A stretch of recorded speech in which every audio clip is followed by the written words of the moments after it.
bismillahi raxmaan raxiim kusoo dhawaada nuursha academy. waxaan qaadanaynaa laba maah ciwaanka waa maah.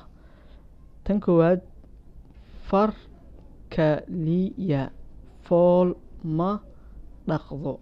far kaliya fool ma dhaqdo. hal far kaliya fool laguma dhaqan karo. hal far miyaa wejiga lagu dhaqan karaa? waa maya. marka far kaliya fool ma dhaqdo. maamahdan kale ayadana way ka agdhowdahay.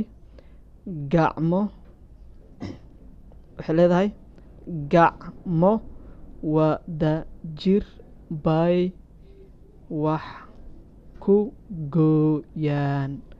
gacmo wada jir bay wax ku gooyaan. marka labada mahmaah, tan koowaad waa far kaliya fool ma dhaqdo, tan labaadna gacmo wada jir bay wax ku gooyaan. waxaan rajeynaa in aad fahanteen.